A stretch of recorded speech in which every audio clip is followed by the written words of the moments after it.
맛있어요. 듬뿍. 너무 많이 하면 볶아주면 되죠 이제.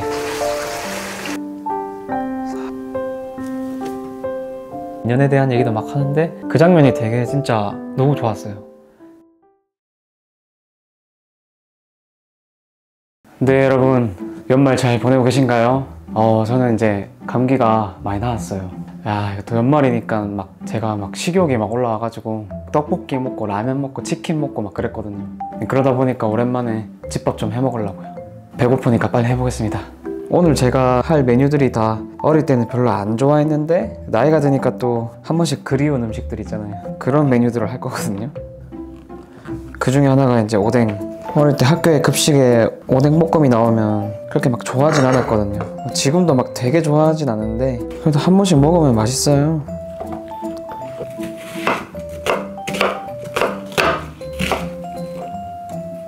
가끔 막 레시피 물어보시는데 저는 그냥 제 입맛대로 하거든요. 대충 해야 대충. 식용유 낭낭히 두르고 오뎅을 넣어줍니다. 고춧가루 한 3스푼 정도? 저도 너무 오랜만에 해가지고 맛이 잘 날지 모르겠네요. 설탕 2숟갈 정도, 그리고 간장 한 3숟갈. 너무 많이 하면 짜니까 조심히. 이렇게 보여드리면 전혀 모르실 것 같은데 감을. 고추기름 남은 거 다 쓸게요. 다진 마늘 1스푼. 너무 센 불에 하면 타니까 중불에. 이 정도 됐으면 양파. 기름은 좀 낭낭히 넣어주고. 짜면 어떡하지? 큰일 났네. 맛있어요. 마무리 항상 깬 거 아시죠? 듬뿍. 원래 좀 식히고 넣어야 되는데 귀찮아요. 오뎅볶음 끝입니다. 이번에는 멸치볶음 할 건데요. 꽈리고추를 넣어서 할 거예요. 제가 어릴 땐 꽈리고추를 진짜 거의 안 먹었거든요. 이상하게 근데 어느 순간 꽈리고추가 너무 맛있어요. 이 식감이 너무 맛있고 그렇게 맵지도 않고. 학교 급식에도 꽤 자주 나오잖아요, 멸치볶음. 칼슘도 많이 들었고. 맨날 생각해보면 급식에 멸치볶음 이런 거 나오면 아씨 맛없는 거 나왔어 막 이랬던 것 같아요. 근데 나이 들면은 이런 거 좀 밑반찬 좀 땡기지 않나요? 사 먹으려면 막 너무 비싸고 그렇다고 내가 해먹긴 귀찮고. 잔비린내 안 나게 좀 볶아줘야 돼. 제가 멸치를 많이 먹었으면 키가 좀 컸을까요? 최근에 그 유병재님 영상 하나 봤는데 본인 키가 168, 169였으면 엄청 욕심났을 텐데 아싸리 그냥 162, 막 3 이러니까 그냥 뭐 더 크고 싶은 욕심도 안 들었다면서 자기 키에 되게 만족하신다면서 되게 멋있더라고요. 아니 근데 이번에 연애하신다더라고요. 되게 핫한 분이랑 연애하시던데. 역시 남자는 외모도 물론 중요하지만 진짜 어느 정도 갖고 오기만 하면 약간 능력이 더 중요한 것 같아요. 그 매력, 능력 이런 게. 진짜 유병재님 덕분에 우리 이 호비 쪽들이 아주 희망을 느꼈습니다. 우와, 여기 160대 사이에서 지금 190짜리 한 명 있네요. 변우석 멸치. 이 정도 했으면 빼가지고 뜰채에다가. 네, 뜰채가 큰 게 없다. 큰일 났다. 아, 이거 안돼. 가루를 좀 날려줘야 돼요. 밑에 막 가루가 떨어지거든요. 이 날가루가 되게 비린 맛이 난다 하더라고요. 너무 답답한데 뜰채가. 일단 기름 살짝 둘러주고 양파를 좀 볶아주다가 마늘을 같이 볶아줄게요. 꽈리고추도 너무 많이 볶으면 안 돼. 맛술 한 4숟갈 정도. 멸치가 짜니까 간장 너무 많이 넣으면 안 돼요. 넣어보고 3숟갈 정도? 부족하면 더 넣고.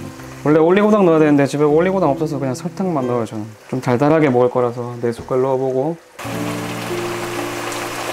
여기다가 기름을 좀 둘러줘요.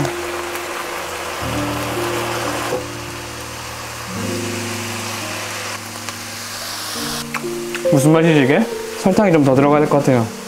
이게 올리고당을 좀 넣어야지 좀 반질반질하니 이게 좋은데 너무 많이 하면 꽈리고추 흐물흐물해지니까 이 정도에서 참기름으로 그냥 싹 두르면 돼요. 깨로 항상 마무리. 깨 너무 좋아요.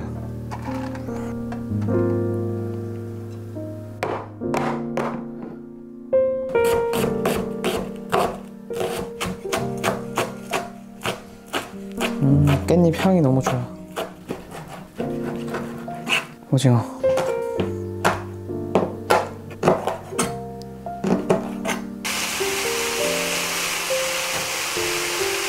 이 소리가 너무 좋다.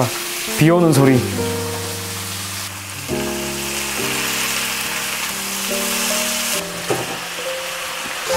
눌러볼게. 그냥 가만히 놔두면 된대요. 양파 다 볶아주고 일단 여기 고추장 1숟갈, 크게 3숟갈 정도, 설탕 한 2~3숟갈, 맛술도 한 3숟갈, 후추 좀 조져주고 넣어주고 볶아주면 되죠. 이제 마늘을 안 넣었네요. 맛있어요. 예쁜 접시가 없다.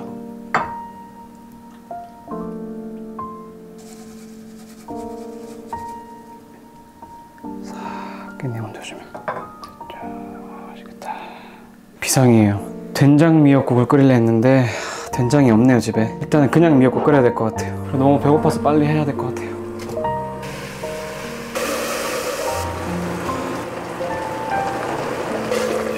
그리고 두부를 넣어주고 미역국도 다 됐습니다. 먹을 만큼만. 이제야 먹네요. 배고파요.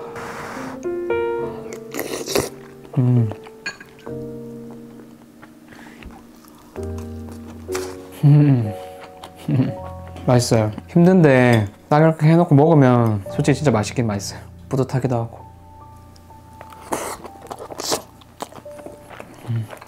거리고추도 아삭하게 잘 익었나 볼까요?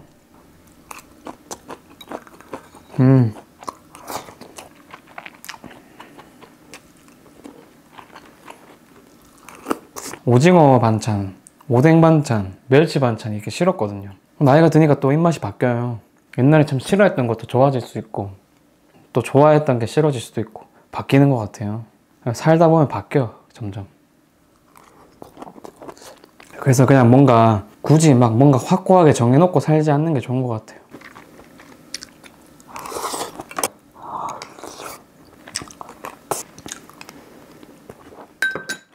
네 여러분, 저는 밥 다 먹고 좀 쉬고 있다가 수플레 팬케이크 해 먹으려고요.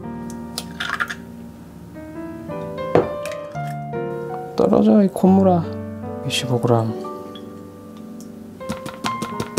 제가 어제 영화 패스트 라이브즈 그거 봤는데 너무 재밌더라고요. 사실 제가 얼마 전까지 그 멜로 영화가 되게 안 땡겼거든요. 이게 뭔가 30대가 넘어가면서 사랑 이런 게 좀 뭔가 유치하다 해야 되나요? 다 뻔하고 식상하고 그래서 잘 안 보다가 저 유태호 배우님 좀 좋아해가지고 봤거든요. 아 되게 재밌었어요.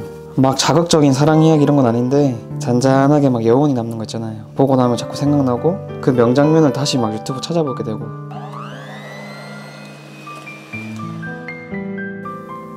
또 기름이 또 너무 많으면 안 된다던데.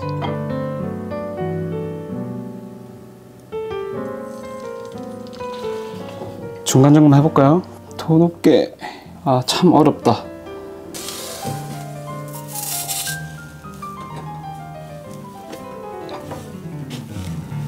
그래도 많이는 안 탄 것 같아요. 네, 한번 꺼내보겠습니다.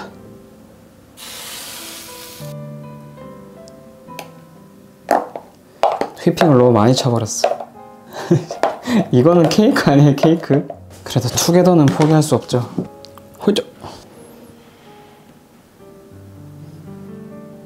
비주얼은 포기다. 아니 못생겨도 맛은 있을 수 있잖아요. 그게 어떻게 먹어야지 모르겠네. 맛은 괜찮아. 조금만 덜 익혔으면 되는데 아까 쫄아가지고 좀 더 익혔는데. 칼로리 폭탄이다. 아까 그 영화 얘기나 좀 더 해볼까요? 그 패스트 라이브즈가 이제 인연이라는 걸 표현한 영화거든요. 외국에는 인연이라는 표현이 없대요. 그래서 감독님이 이제 그런 거를 좀 표현하고 싶었고, 좀 요약하자면 그 여자 주인공하고 남자 주인공하고 초등학교 때 되게 친한 친구였고 서로 좀 좋아했었는데 여자 주인공이 이제 이민을 가면서 갑작스러운 이별을 맞이한 거죠.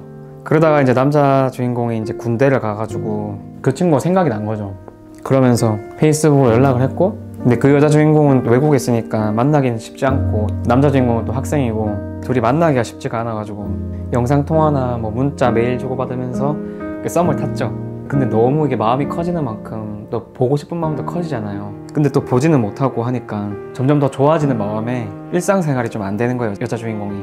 그리고 그 여자 주인공은 좀 이민을 가가지고 자리 잡아가지고 뭔가를 좀 잃어보고 싶다는 그런 욕심도 있었기 때문에 남자 주인공한테 이제 그만 연락하자, 그게 낫겠다 해가지고 남자 주인공은 좀 약간 벙지면서도 무슨 마음인지 알 것 같아서 어떻게 보면 용기 내지 못하고 그냥 놔준 거죠.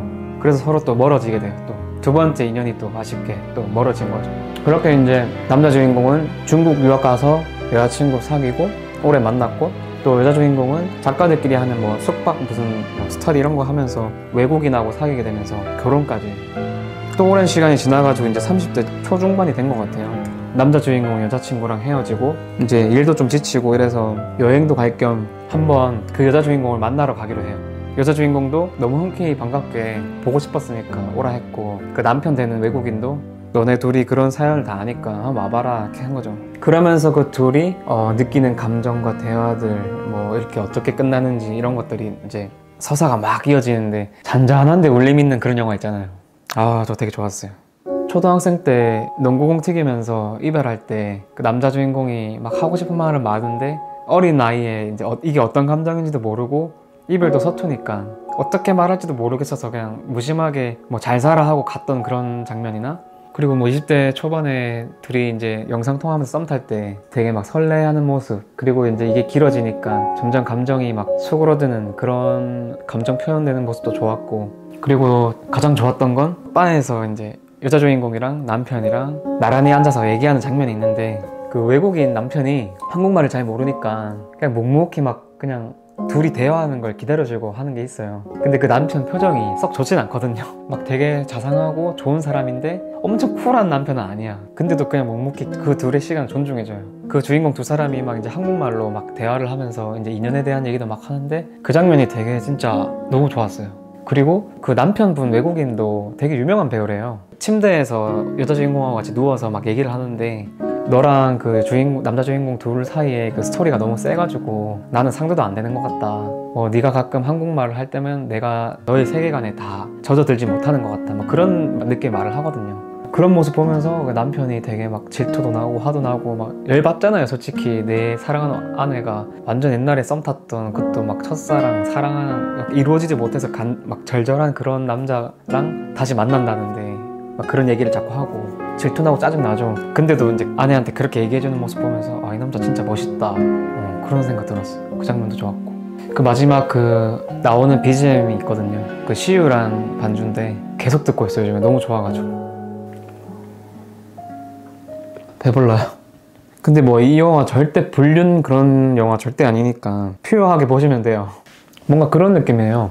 옛날에 되게 뜨겁게 사랑해서 만났는데 이제는 서로 남남이 돼서 어느덧 나이가 이제 30대가 넘어섰을 때 그때 한 번씩 문득 드는 생각들이 있거든요. 예를 들어서 그 누군가와의 추억이 있을 거 아니에요. 그 친구가 한 번씩 생각날 때 있잖아요. 막 보고 싶어 죽겠고 이런 게 절대 아니라, 물론 자세히 막 진짜 내가 뭘 먹었고 뭐 어떤 말을 했고 이런 게 다 기억나진 않죠. 근데 그때 그 뭔가의 그 아련한 그 몽글몽글한 추억의 향기 같은 게 있잖아요. 그게 막 아련하게 막 필름처럼 지나가잖아요. 그러면서 그 사람이 보고 싶은 게 아니라 그때 우리가 막 보고 싶은 느낌, 그런 게 막 올라왔었어요. 저는 뭐 내가 그래서 그 사람한테 다시 연락을 해서 다시 만나서 뭐 잘해보고 싶고 이런 그런 구질구질한 게 아니라 그냥 그 사람이 어떻게 잘 살고 있는지 궁금하고, 만약에 혹시나 내가 우연히 만나게 된다면 어떤 대화를 하게 되고 어떤 또 안녕을 바래줄지 막 그런 상상을 할 때가 있잖아요. 그러면서 막 저도 오랜만에 막 진짜 멜로 영화 잘 안 보는데, 왜냐면 진짜 너무 유치하잖아요. 뭐 처음에는 막 티격태격 싸우면서 이러다가 썸 타다가 또 사랑에 빠져서 서로 좋아해서 뜨겁게 사랑하다가 또 뭔가 또 사연에 의해서 서로 또 멀어져서 사랑하는데 못 이루어질 것 같다가 이거를 또 극복해서 다시 사랑하는 그런 진짜 너무 고리타분한 그 한국식 멜로 너무 별로 재미없고, 오랜만에 그래서 뭔가 진짜 현실적인 그런, 그게 꼭 뭐 엄청 에로틱하고 막 자극적이고 이루어져야 되는 그런 사랑이 아니더라도 이 뭔가 마음속에 이렇게 아련하게 뭔가 은은하게 남는 그런 거, 아마 제가 더 30대 중반이어서 제가 더 그걸 좀 공감하나 봐요. 내가 사랑했던 누군가가 결혼하고 자녀를 낳고, 그래서 그 사람이 막 그립다고 그런 게 아니라 나도 이제 시간이 너무 많이 지났기 때문에 그때 우리의 추억이 그리울 뿐, 그때 젊었던 내가 그리울 뿐, 그 사람이 정말 잘 살고 잘 지내길 바라는 마음이 드는 그런 30대 중반들은 진짜 좀 공감할 만한, 마음에 여운이 남을 만한 영화인 것 같아요. 다들 연말 뭐 하면서 마무리 하시나요? 제가 박사님들, 뭐 의사, 뭐 역사가 이런 분들 나오시는 그런 영상들 많이 본단 말이에요. 그래서 뭐 되게 보면은 너무 뻔한 말인데 또 진리 같은 말들이 있잖아요. 그런 게 좀 머릿속에 많이 몇 개 저장이 돼 있는데, 그런 것 중에 하나가 뭐냐면 완벽주의자들, 그리고 뭔가 좀 잘 해내야겠다, 이뤄내야겠다라는 그런 성공 욕구가 많은 사람들이 불안도도 좀 높고 뭔가 내가 실수하고 잘 안 됐을 때 오는 그런 데미지도 더 크게 느껴진대요. 그리고 불안 같은 경우는 사실 유전적인 부분도 한 30% 돼가지고 타고난 기질 같은 게 좀 있는데, 불안을 하면은 결국엔 스트레스인 거잖아요. 그런 불안을 좀 많이 안 느끼고, 근데 그런 스트레스들이 별로 없는 사람들의 특징이 뭐냐면 생각이 되게 심플한 사람들. 그 중에 이제 저 같은 경우는 어떤 스타일이냐면, 제 생각에 저희 아버지가 좀 많이 조급하고 불안도도 높고 걱정도 많은 스타일이었어요. 제가 좀 유전적으로 좀 그거 좀 닮은 것 같아요. 환경적일 수도 있고. 예를 들면 극단적으로 좀 예를 들게요. 제가 19살 고3이었다 쳐봐요. 수능이 며칠 안 남았는데 공부를 많이 못했고 내가 성에 안 차요. 그러면 저 같은 스타일은 수능 며칠 안 남았는데 수능 치기 전에 내가 공부를 이거를 얼마나 더 할 수 있고 언제까지 이 정도까지밖에 못하는데 어떡하지? 수능을 쳤는데 내가 너무 못 칠 것 같은데 못 치면 난 어떻게 되지? 대학은 이 정도밖에 못 갈 것 같은데 대학 좋은데 못 가면 어떡하지? 대학을 좋은데 못 가게 되면 난 나중에 어떻게 되는 거지? 그까지 간단 말이에요. 너무 많은 수를 내다보는 거예요. 일어나지도 않은 일을. 그런데 이제 심플하게 생각하는 사람들은 뭐냐면 수능이 얼마 안 남았어요. 공부를 많이 못했어. 그럼 이제 속된 말로 됐네? 뭐 이렇게 웃으면서 넘기고 아니면 뭐 그냥 치면 되지. 그 순간에 잠깐 스트레스 받더라도 한 30분 뒤에 까먹고 그냥 뭐 맛있는 거 먹으면서 TV 본다더라고요. 그런 성향의 사람들이 있대요. 근데 그런 사람들이 나중에 보면 되게 어떻게 보면 되게 낙관적일 수 있지만 불안도도 되게 낮고 그 스트레스 자체를 많이 안 받는데요. 그게 또 한편으로 부럽더라고요. 제 여자친구 약간 그런 스타일이거든요. 안 좋은 일이 있거나 뭔가 안 좋은 일이 생길 것 같은 상황이 올 것 같은 예감이 들어도 그 생각에 많이 안 머물러 있어요. 잠깐 스치고 바로 딴 거 하면서 막 하하호 잘 지내거든요. 그런 거 보면 되게 부럽더라고요. 그리고 또 한 개가 뭐냐면 제가 되게 불행하다 생각이 들고 이 불행에서 좀 벗어나고 싶다라는 생각을 할 때마다 그 행복에 대한 뭐 정의, 행복의 유래, 뭐 행복감을 어떻게 느낄 수 있나 책이나 강연 이런 거 다 많이 봤거든요. 근데 그게 결론은 뭐냐면 여러 가지 결론이 있지만 그 중에 가장 심플하면서 가장 확실한 답은 작은 것에 감사할 줄 아는 사람이 결국엔 가장 행복한 거더라고요. 요즘 같은 시대에선 돈이 많으면 사실 진짜 좋아요. 돈이랑 행복은 막 되게 크게 비례한다고 생각이 들긴 하거든요. 뭐 여러 연구에서 나왔듯이 돈이 많으면 행복하다는 어느 일정 소득까지만 그런 거고 그 이상을 넘어가면 뭐 그렇진 않다. 어쨌거나 저쨌거나 결론은 돈이 많을수록 덜 불행하고 행복할 수 있는 기회가 많은 건 사실이에요. 근데 무조건적인 건 절대 아니란 거죠. 그리고 돈이 많으면 좋겠지만 우리가 그렇지 못할 확률도 높잖아요. 아등바등 살아야 할 수도 있고. 그렇다면 우리가 가장 어려우면서도 가장 쉽게 행복해질 수 있는 방법은 작은 것에 감사하기. 그러니까 어떤 분이 말씀하셨는데 40대가 넘어가서 보니까 돈이 많고 명예가 높고 이런 사람들이 행복했던 게 아니라 그냥 10대 때, 20대 때, 30대 때 매 순간마다 뭐 가진 게 별로 없고 이뤄놓은 게 별로 없더라도 그 순간순간마다 하하하 웃으면서 행복할 줄 알았던 친구가 40대, 50대, 60대가 돼도 행복해야 한다는 걸 좀 깨달았다 하더라고요. 행복할 줄 아는 사람, 그러니까 작은 것에 감사할 줄 아는 사람. 저는 이게 같은 선상에 있다고 보거든요. 아무튼 그래서 뭐 뻔한 얘기지만 작은 것에 감사할 줄 알고 행복해야 할 줄 아는 사람이 되고 싶더라고요, 저도. 근데 앞서 말했지만 워낙 걱정도 많고 불안함도 많고 그런 저인데 어쨌거나 저쨌거나 지금 기점으로부터는 내가 조금씩 달라져 보자. 너무 뭔가를 이뤄내야 되고 뭔가를 꼭 그 위치에 가야 되고 오지도 않을 그 불행을 대비해가지고 악착같이 뭔가를 해내야만 한다는 그런 강박에서 좀 벗어나고 내가 지금 가지고 있는 이런 작은 것들에 감사하고 가장 중요한 지금 현재에 행복해야 할 줄 아는 사람이 되자 라는 생각을 하면서 11월 말부터 지금까지 이제 한 달 정도 된 것 같은데 놀았어요. 그냥 사실 그렇게 하려면 놀아야 된다는 건 아닌데 한 달 동안 되게 푹 쉬었고 그리고 쉬면서 막 불안하고 걱정되기도 해도 아까 내가 좀 바뀌어보자 라는 생각하면서 그냥 지금 내가 맛있는 거 먹고 내가 잠 푹 잘 수 있고 귀찮지만 운동하러 갈 수 있고 좋아하는 영화를 볼 수 있는 이 상황을 행복해 하자 라는 생각을 하니까 덜 불행하기도 하고 행복한 느낌도 들더라고요. 근데 아마 MBTI T인 사람들이 보면은 그냥 놀아서 행복한 거잖아, 쉬어서 행복한 거잖아 라고 할 수도 있어요. 뭐 틀린 말은 아니에요. 쉬니까 너무 좋잖아요. 근데 저희 같은 성격들은 쉬어도 불안하거든요. 쉬는 게 쉬는 것 같지가 않은 느낌이 이때가 있거든요. 몸은 막 이렇게 나른하게 쉬고 있지만 머리는 바빠요. 이때부터 뭘 해야 될 것 같고 그걸 하려면 어떻게 해야 되고 내가 뭘 해야 되지? 뭐 어떻게 살아야 될까? 돈은 어떻게 해야 되고 뭐 이건 어떻게 해야 되고 이런 사람들이 있단 말이에요. 그러니까 그런 사람으로서는 한 달 동안 쉬면서 나름 그런 생각에서 벗어나서 되게 잘 지냈던 것 같아요. 근데 언제까지 이렇게 집에서 놀 수만 없잖아요. 사실 노는 것만 아니에요. 유튜브 계속 만들고 있었거든요. 근데 저번에 제가 막 창업반 들어가가지고 뭐 경험하면서 밀키트 같은 거 좀 제작해보려 했는데 제가 떠올렸던 아이디어가 법적으로 그게 안 되더라고요. 그래서 그게 그냥 장사를 해야 되더라고요. 월세 내는 그런 가게를 해가지고 거기 사람들 오게 하면서 그런 장사를 하고 싶은 생각은 없거든요. 그리고 사실 제가 그 밀키트 해보려고 했던 것도 그냥 뭔가라도 좀 해봐야지 내가 이게 기대 아니다 뭐 아니면 다른 거라도 생각나지 않을까 라면서 놀면 뭐해 라는 생각으로 접근했던 거여가지고 그런 것들이 다 맞물리면서 되게 막 하고 싶지 않더라고요, 솔직히. 그거 하려고 제가 막 근처에 매물도 좀 알아보러 다니고 이거 제가 사업하려는 걸 그 사업 허가 같은 것도 공무원한테 전화해가지고 막 다 알아보고 제 아이템을 어떻게 할 건지 밀키트로 할 건지 아니면 뭐 즉석식품을 할 건지 뭐 이건 배송을 어떻게 하고 이런 거 다 구상했었는데 이게 다 뭔가 제가 생각했던 거랑 현실이랑은 좀 안 맞더라고요. 그 제 열정이 그만큼 안 따라줬던 것 같아요. 제 관심도 그 정도가 안 됐던 것 같고 그래서 그거는 그렇게 끝나버렸고 일도 그만뒀겠다 그러면 이제 집에서 쉬면서 이제 컨텐츠나 좀 만들어 볼까 있어도 왔겠다 하면서 새로운 채널에서 컨텐츠를 만들려고 좀 구상 중이었는데 사실 제가 좀 해보고 싶었던 컨텐츠가 있었는데 그거를 제가 혼자 집에서 막 찍어보고 했는데 너무 재능이 없더라고 제가. 이건 아니다 해서 빡 갈아엎자 해가지고 또 다른 거 생각하고 있는데 유튜브를 좀 많이 봤어요. 쉬면서 너무 잘하시는 분들 많더라고요. 잘하는 걸 떠나서 굉장히 매력적인 사람이 너무 많더라고요. 근데 저는 그런 사람은 아닌 것 같더라고요. 그거를 또 롱런을 해야지만 그 시장에서 계속 먹고 살 수 있는 구조기 때문에 나 같은 이런 평범한 사람이 할 수 있을까 밥벌이로 자신감이 많이 떨어졌었죠. 포기한 건 아니에요. 좋은 아이디어 계속 떠올리고 있고 내가 좀 잘할 수 있고 내가 좀 관심 있는 그런 컨텐츠가 떠오르면 도전해볼 거예요. 근데 아까도 말했지만 너무 막 깊은 고민에 빠져 지내지 말고 지금 당장 뭐 떠오르는 것도 없고 골치 아프면 잠깐 내려놓고 좀 쉬자 라면서 그래서 요즘에 영화 좀 많이 영화나 드라마 이런 거 좀 많이 보고 만화도 좀 많이 보고 근데 이게 참 웃긴 게 연말 때마다 미치는 줄 알았어요. 한 해 동안 뭐 했지? 내년엔 뭐 하지? 나 이대로 안 되는데 막 그랬는데 이제는 그런 생각이 별로 안 드는 것 같아요. 더 위험해진 건가? 모르겠어요. 괜찮은데 생각보다 가장 위험한 순간일 수도 있어요. 방심하는 시기.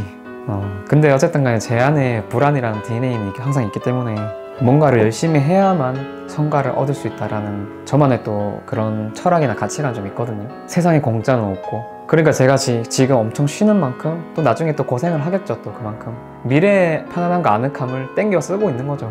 저는 그렇게 생각해요.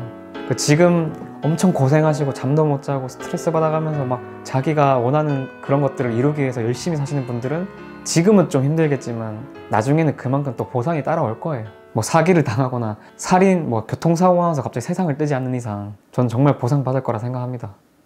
여러분은 올 한 해 어땠나요? 누군가는 회사 마지막 면접에서 떨어질 수도 있고 또 어떤 사람들은 열심히 준비했던 시험에 떨어질 수도 있고 또 누군가는 정말 짝사랑했던 사람과의 그 사랑이 실패로 끝났을 수도 있고 아니면 내가 이만큼 막 모으고 싶었는데 그거보다 한참 미달되게 돈을 많이 못 모았다든지 반대로 내가 가고 싶었던 회사에 합격을 했다거나 내가 준비했던 시험에 합격을 했다거나 아니면 내가 좋아하는 사람과 잘 돼가지고 예쁜 커플이 됐다거나 혹은 내가 사고 싶었던 거, 내가 모으고 싶었던 돈 아니면 자가를 마련했다거나 여러분 모두가 다들 희노애락에 있었겠죠. 저는 그렇게 생각해요. 요즘 같은 다사다난한 세상에 내가 뭐 대단한 큰 성과를 얻지 못하거나 내가 원했던 걸 이루지 못하더라도 진짜 안 아프고 큰 사건 사고 없이 그래도 그냥 무난하게 무탈하게 잘 왔다라는 생각 들면은 그 정도라도 저는 진짜 고생했다고 말해줄 수 있다고 생각하거든요. 뉴스 보면은 막 일가족이 같이 자살한다거나 갑자기 묻지마 살인사건, 전세사기 아니면 직장 내 괴롭힘이나 권고사직 진짜 막 나한테는 막 일어날 것 같지 않은 그런 사건들이 지금 나한테 안 닥쳐서 그렇지 언제 나한테 닥쳐도 안 이상한 일들이거든요.